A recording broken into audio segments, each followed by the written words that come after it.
مولاي صل وسلم دائما أبدا على حبيبك خير الخلق كلهم.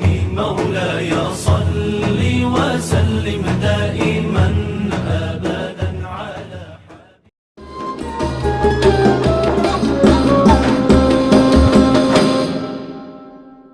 Bismillahirrahmanirrahim. Walladzina idza fa'alu fahishatan aw zalamu anfusahum zakarullah fastaghfiru li dzunubihim yaumil akhir. Amin amin ya rabbal alamin. Bapak Ibu serta seluruh jamaah Masjid Jamiul Ihsan yang insyaallah dimuliakan oleh Allah Subhanahu wa taala. Malam ini kita sudah berada pada malam ke-28 Sya'ban 1446 Hijriah. Artinya sisa menghitung 1 atau 2 hari lagi kita akan berjumpa dengan malam Ramadan, yang tentu menjadi pemahaman kita semua bahwa Ramadan itu adalah bulan yang di dalamnya Allah tebarkan berbagai kemuliaan. Di dalam bulan Ramadan Allah menyiapkan ampunannya. Di dalam bulan Ramadan Allah melipat gandakan pahalanya. Di dalam bulan Ramadan Allah membelenggu syaitan dan membuka pintu-pintu surga. Tentu kesempatan ini harus kita manfaatkan seoptimal mungkin agar kiranya Ramadan yang akan datang ini bisa menjadi Ramadan yang terbaik, Ramadan yang terindah di dalam kehidupan kita. Hanya saja persoalan satu Ramadan itu tentu akan kembali kepada mazhab masing-masing. Kalau saudara-saudara kita di Muhammadiyah, maka bisa jadi satu Ramadan itu sudah jatuh pada malam Sabtu, ya, malam Sabtu. Karena malam ini ke-28, besok malam ke-29. Ya berarti hanya 29 hari perhitungan hisab. Tapi kalau melalui ru'yatul hilal nanti, lalu kemudian dicukupkan 30, maka Ramadan bagi yang menggunakan ru'yatul hilal, terutama ru'yatul hilal lokal, itu akan jatuh pada malam Ahad atau tanggal 2 Maret 2025. Nah, terlepas dari itu, bapak-bapak dan seluruh jamaah yang dimuliakan oleh Allah Subhanahu wa taala, di dalam sebuah hadis baginda Rasulullah sallallahu alaihi wasallam menyampaikan kepada kita, kullu amali ibnu adam lahu illa az-zawm illa as-sawm fa inna lahu li wa ana ajzi bihi. Rasulullah sallallahu alaihi wasallam menyampaikan kepada kita bahwa setiap amal perbuatan anak Adam atau anak cucu Adam itu adalah miliknya. Jadi setiap amal perbuatan yang kita lakukan, baik itu sholat, baik itu haji, baik itu zakat, bahkan berbuat baik kepada kedua orang tua, itu kemudian menjadi milik kita. Illa as-sawmu fa inna lahu li, kecuali puasa, kata Allah Subhanahu wa taala. Kecuali puasa itu adalah milikku. Wa ana ajzi bihi, dan sayalah yang akan membalas puasa itu. Ini menunjukkan bahwa kedudukan puasa ini sangatlah penting bagi kita sebagai orang yang beriman. Karena puasa yang kita lakukan itu adalah milik Allah Subhanahu wa taala, dan Allah yang akan membalasnya.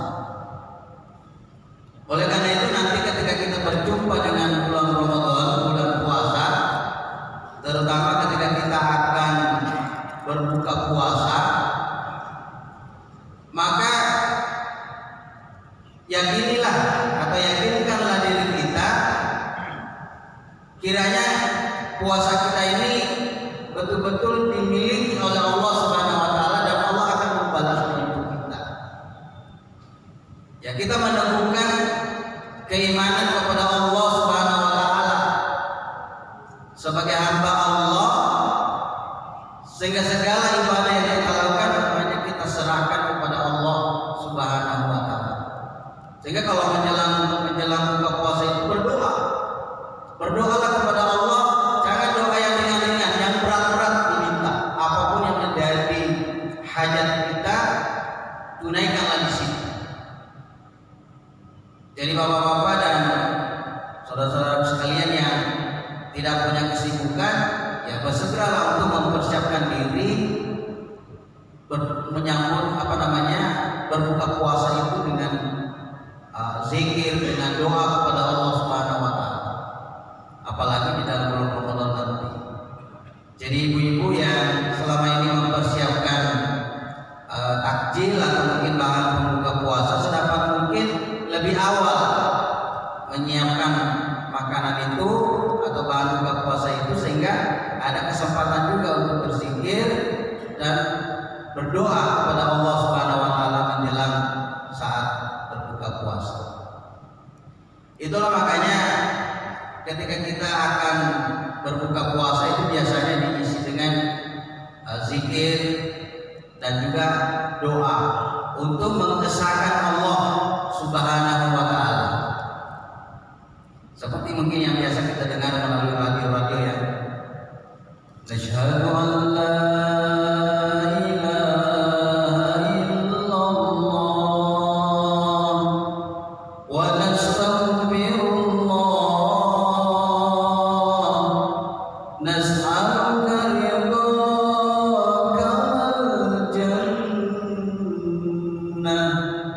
wa na'udzu bika min sakhatika wan nar. Ini menunjukkan bahwa kita bersaksi bahwa tidak ada Tuhan selain Allah. Sehingga posisi puasa kita ini mengantarkan kita pada ketauhidan yang betul, bahwa tidak ada Tuhan selain Allah. Lalu memohon ampun kepada Allah atas segala dosa-dosa yang telah kita perbuat di masa lalu. Ya, tentu kita menyadari bahwa hanyalah baginda Rasulullah SAW manusia yang maksum, yang tidak ada salah dan dosanya. Nah, sekalipun beliau adalah manusia yang sudah dijamin oleh Allah masuk ke dalam surga, tetapi dirinya tetap beristighfar kepada Allah Subhanahu wa taala, bahkan sampai 100 kali dalam sehari semalam.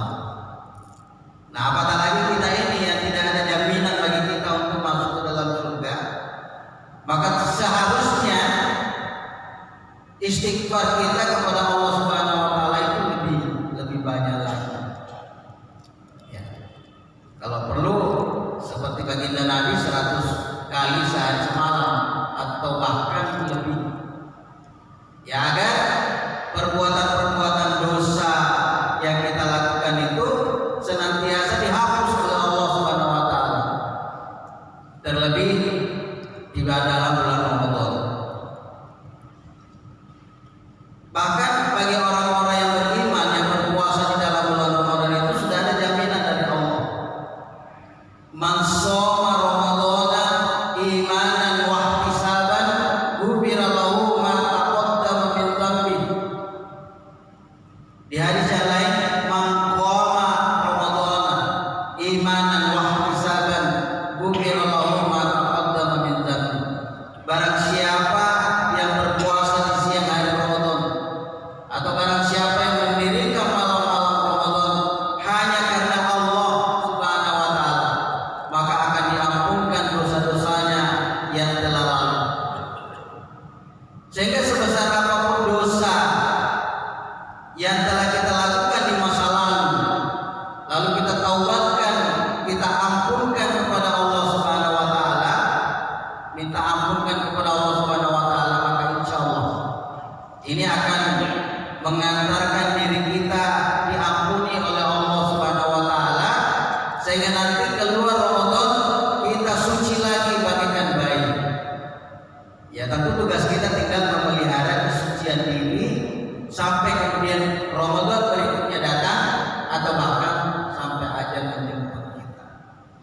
Begitu indahnya Allah mendatangkan bulan Ramadan buat kita, sehingga Allah seakan-akan mengajak kita untuk terbang bersamanya. Terbang bersamanya di dalam bulan Ramadan. Begitu mulianya bulan Ramadan ini Allah hadirkan bagi kita, orang-orang beriman. Sehingga tentu menjadi kecelakaan besar atau kerugian besar bagi kita ketika bulan Ramadan itu datang, lalu kemudian dosa-dosa kita tidak diampunkan oleh Allah Subhanahu wa Ta'ala.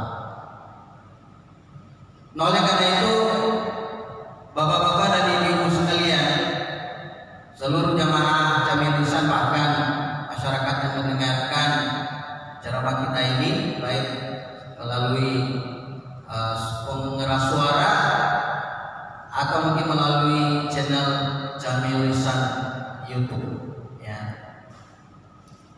Untuk menghadapi bulan Ramadan ini agar betul-betul kita dapat melakukannya atau mengisinya sebaik mungkin, seoptimal mungkin, sesuai dengan kesempatan dan kesehatan yang Allah berikan kepada kita, maka mari mempersiapkan diri untuk menyambutnya.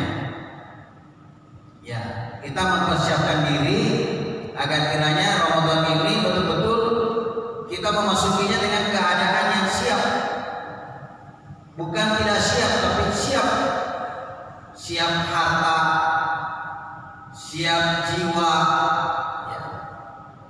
Siap segala-galanya.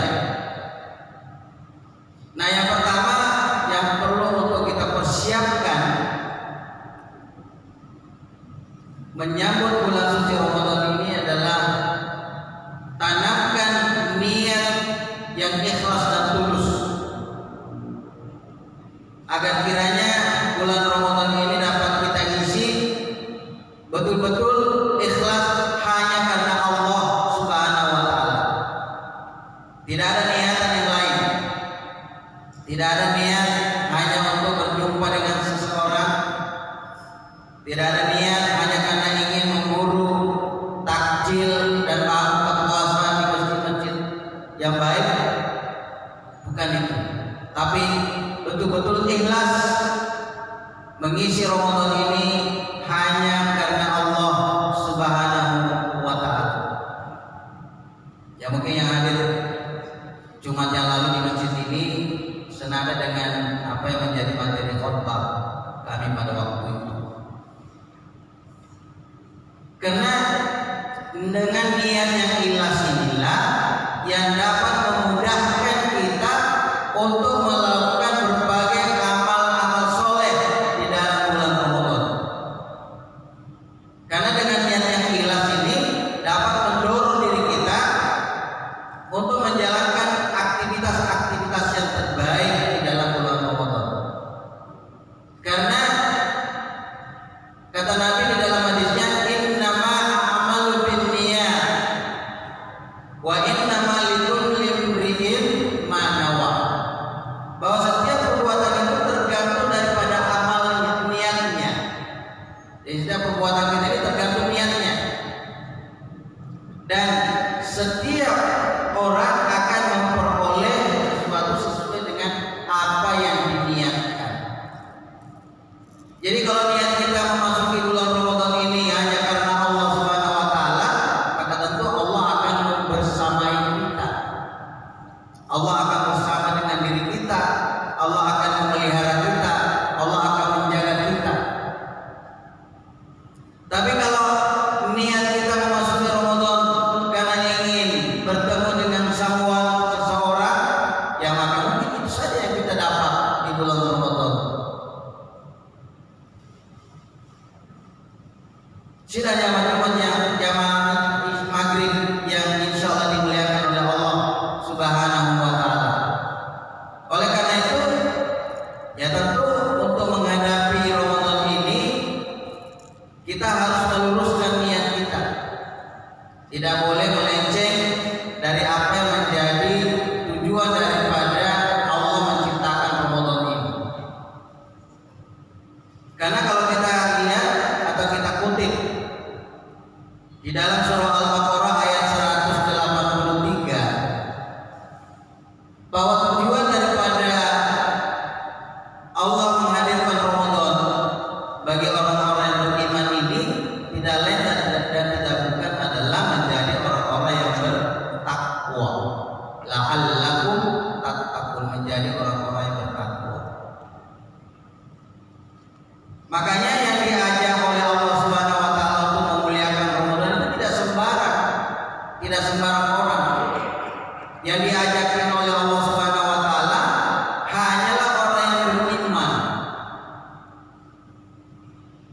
Kalau kita lihat ayatnya, ya ayyuhalladzina amanu, hai orang-orang yang beriman. Jadi hanya orang-orang yang beriman saja yang diajak oleh Allah, yang suka diajak oleh Allah. Kenapa? Karena orang-orang beriman ini mudah diperintah oleh Allah Subhanahu wa taala. Coba bayangkan ya, puasa Ramadan itu kan puasa yang dilakukan dari terbit fajar sampai terbenam matahari.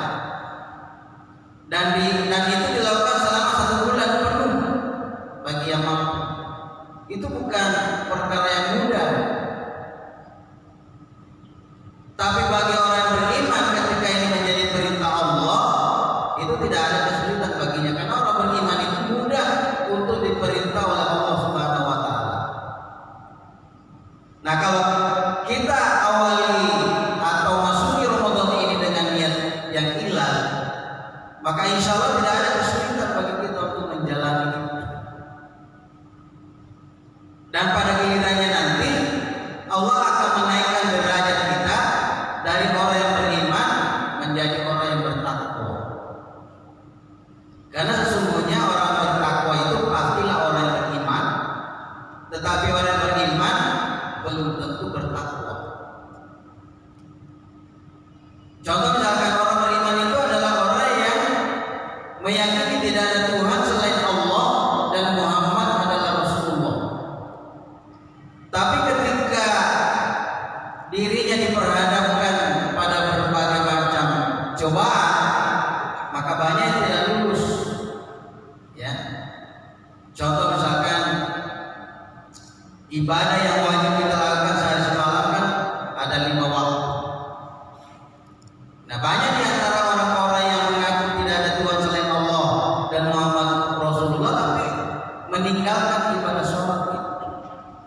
Berarti dia beriman tapi tidak bertakwa. Karena orang beriman, orang bertakwa itu tidak hanya sekadar meyakini tidak ada Tuhan selain Allah dan Muhammad adalah Rasulullah, tapi dia manifestasikan itu dalam bentuk ketaatan kepada Allah Subhanahu wa taala.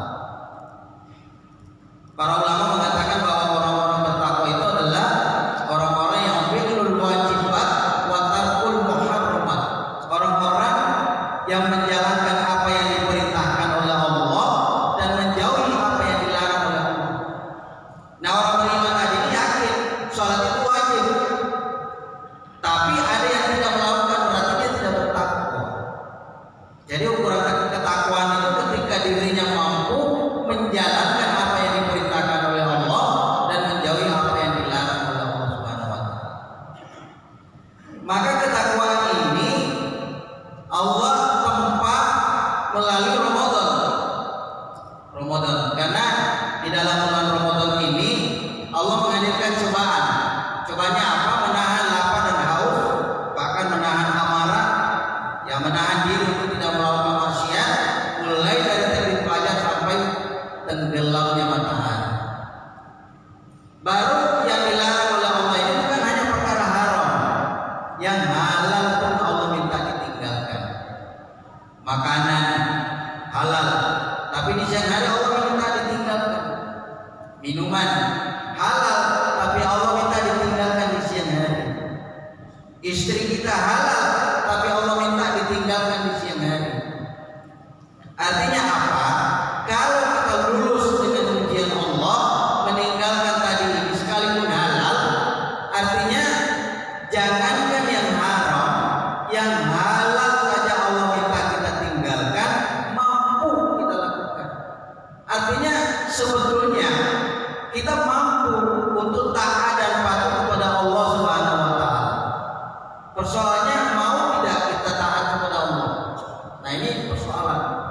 Makanya Allah menghadirkan Ramadan seakan-akan Allah ingin menyadarkan kepada kita bahwa sebetulnya kita manusia ini mampu meninggalkan apa yang dilarang oleh Allah. Karena jangankan yang haram, yang halal saja mampu kita tinggalkan. Oleh karena itu, supaya kita mampu untuk meninggalkan segala apa yang dilarang oleh Allah Subhanahu wa taala, terkhusus di dalam bulan Ramadan, dan menjalankan apa yang diperintahkan oleh Allah,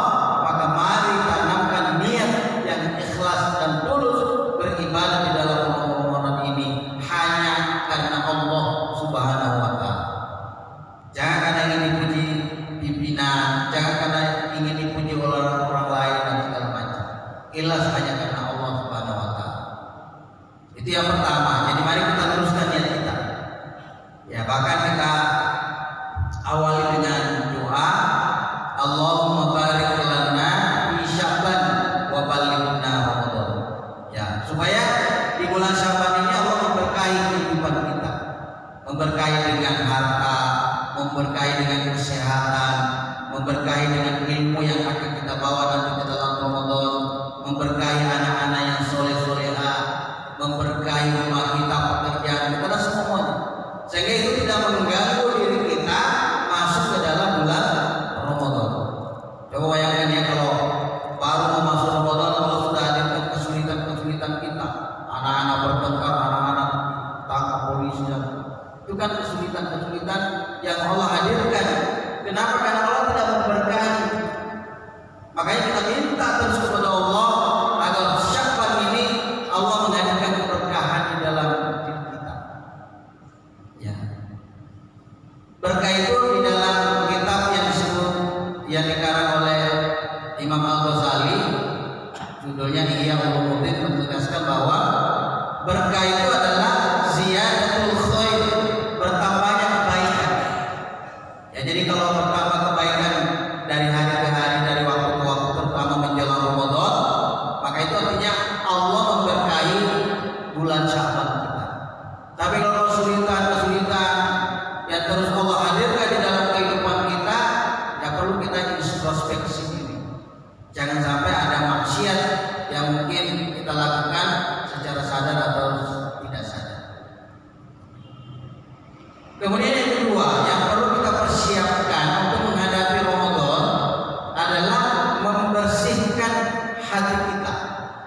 Ya, hati kita ini ya mari kita bersihkan. Ya mungkin beririsan dengan niat tadi ya. Tapi hati ini ada hati yang bersih, ada hati yang kotor. Hati yang bersih adalah hati yang dipenuhi cahaya Allah Subhanahu wa taala, sehingga mendorong dirinya juga untuk taat dan patuh kepada Allah Subhanahu wa taala. Sebaliknya, hati yang kotor adalah hati yang terselimuti dengan dosa, terselimuti dengan maksiat, sehingga menghalangi dirinya untuk taat dan patuh kepada Allah Subhanahu wa taala. Karena kalau hati itu bersih, maka pancarannya akan membawa diri kita untuk melakukan perbuatan perkataan yang baik. Sebaliknya, kalau hati kita kotor, maka bawaannya adalah perbuatan yang buruk. Ini disampaikan oleh baginda Nabi dalam sebuah hadisnya juga. Inna fil jasadi mudghah. Sesungguhnya di dalam jasad kita, di dalam tubuh kita ini ada segumpal daging. Iza solihat jasad kullu. Kalau segumpal daging itu baik, maka baiklah seluruh jasad itu. Baiklah seluruh tubuh itu. Setiap perkataan yang terucap dari bibirnya senantiasa baik, sehingga dia berkata baik. Tidak ada perkataan dusta, tidak ada perkataan mencela, tidak ada perkataan bohong dan segala macam. Itu karena hatinya baik, dan itu karena segumpal daging itu baik. Tetapi wa idza fasadat jasad kullu. Tapi kalau hati itu kotor, hati itu buruk, maka juga akan membuat buruk seluruh tubuhnya. Ala wahiyal qalbu. Jadi segumpal daging yang baginda sampaikan itu adalah hati. Maka hati ini perlu dibersihkan. Mengapa banyak orang yang lalai dari menjalankan apa yang diperintahkan oleh Allah Subhanahu wa taala?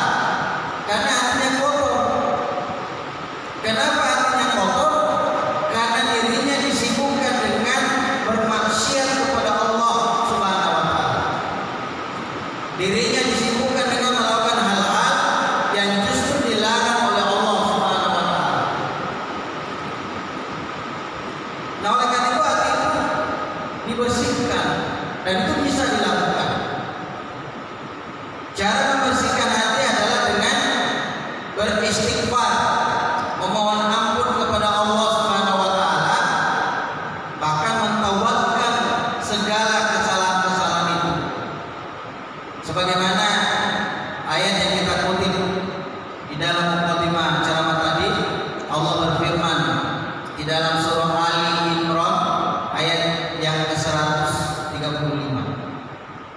walladzina idza fa'alu fahishatan aw zalamu anfusahum. Orang-orang yang kemudian melakukan fahisyah. Fahisyah itu terjemahannya adalah perbuatan keji. Perbuatan keji itu adalah perbuatan dosa, bahkan dosa besar yang dilakukan oleh seseorang yang tidak hanya merugikan dirinya sendiri, tetapi juga merugikan orang lain. Seperti perbuatan zina, kemudian riba, khamr, dan segala macam. Dulu waktu saya tinggal di Talok, suatu subuh saya mau ke masjid. Sementara akses jalan untuk ke masjid itu hanya melalui satu lorongnya, tapi sudah dicor. Tapi jalannya sempit, hanya pas satu mobil saja. Kalau mobil berpapasan dengan motor itu sudah pasti tidak bisa bergerak. Hanya motor saja atau motor dua bisa, tapi kalau mobil dengan motor berpapasan tidak bisa. Mesti mundur mobilnya ke motornya. Nah kemudian di ujung lorong itu, waktu itu malam Ahad, malam Minggu, ya. Di ujung lorong itu ada sekelompok anak muda yang lagi mabuk-mabukan, lagi teler. Ya. Tetapi dia tidak tidur, dia teler, sebagian tidur atau sebagian masih sadar, ya.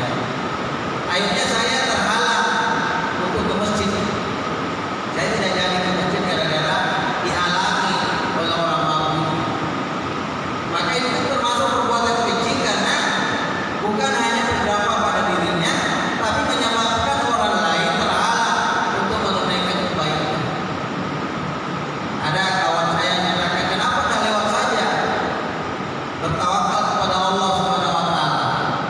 Saya bilang, orang teler itu, orang mabuk itu, jangankan lawannya, kawannya saja yang biasa dia bunuh. Ya, banyak kasus terjadi, teman minumnya itu ditemani hanya karena persoalan sepele, akhirnya bertengkar, ya bahkan baku tikam dan meninggal. Nah sementara Allah memberikan gorizatul baqo, ya, naluri untuk mempertahankan diri. Salah satu diantaranya daripada ambil masalah, ya lebih kalau di rumah, ya. Nah, karena ada musuh, jangan sampai kita lewat di situ betul-betul nanti bertengkar mereka dan bahkan kita dijadikan sebagai korban, ya. Dan tidak apa seperti itu, karena memang ada unsur-unsur yang dapat menghalangi kita. Nah, membersihkan hasil hati itu ya Allah tadi di dalam surah Ali Imran ayat 135, kalau kalian melakukan perbuatan keji, au zalamu anfusahum, atau menzalimi diri sendiri. Menzalimi diri sendiri maksudnya secara fisik kita membutuhkan sesuatu tapi kita tidak penuhi. Contoh harusnya kita makan, tapi karena ngambek, ya ada persoalan ngambek, akhirnya kita tidak makan, tubuh kita menjadi loyo, tubuh kita menjadi sakit. Itu namanya menzalimi diri sendiri. Ya karena secara fisik ini kita butuh makan, kecuali kalau Ramadan, ya. Ramadan memang kita diminta untuk tidak makan dari pagi sampai maghrib. Tapi kalau waktu-waktu yang normal kita harusnya makan, tapi kita tidak makan karena hanya ngambek, emosi atau marah atau segala macam, itu artinya menzalimi diri sendiri. Nah kalau perbuatan keji kita lakukan atau menzalimi diri sendiri kita lakukan, kata Allah, zakarullah, ingatlah Allah. Ya jadi kalau misalkan ada perbuatan dosa yang kita lakukan, karena dosa itu pasti terketuk di dalam hati kita, oh ini salah, ini begini. Ya coba-cobalah ingat Allah, zakarullah, ingatlah Allah. Karena orang-orang yang kemudian mengingat Allah, maka dia cepat tersadar. Lalu kemudian diikuti dengan fasfaqfaru li dzunubi,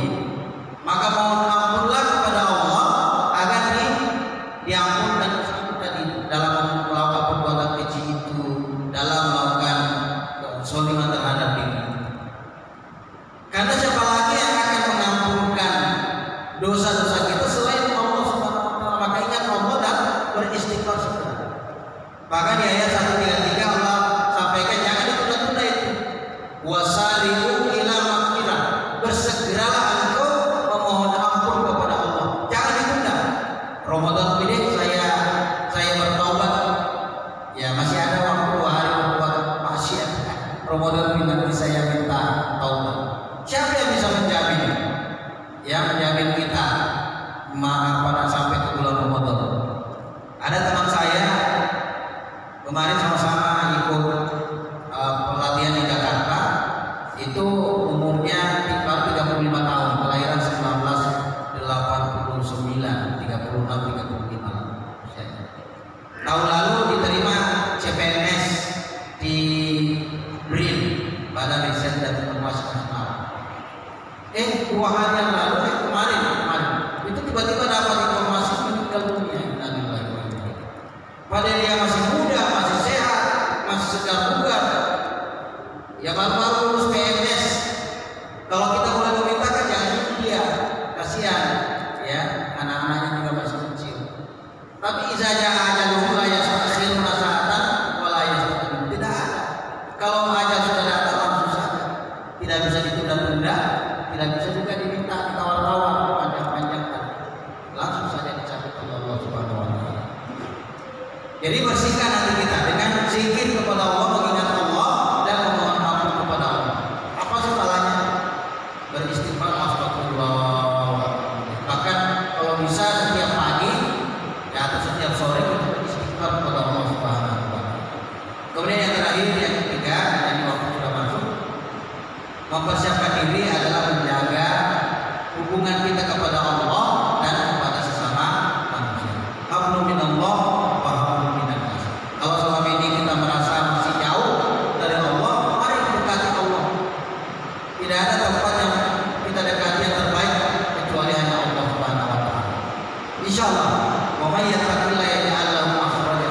Kalau kita dekat dengan Allah, kepada Allah, maka Allah hadir bersama kita untuk menyelesaikan setiap persoalan kita.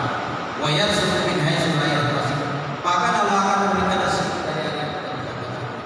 Dan kemudian membangun makhluk minan nas, menjaga hubungan dengan sesama manusia. Kalau ada bobe kita, ada lawan kita, ada musuh kita, yang karena hanya persoalan egoisme masing-masing, lalu kita saling membenci, ya mari dengan mengharapkan keridhaan Allah kita urai kebencian itu, kemudian menjadikan mereka sebagai saudara kita. Karena innamal mu'minuna ikhwah. Sesungguhnya orang-orang beriman itu saudara kita.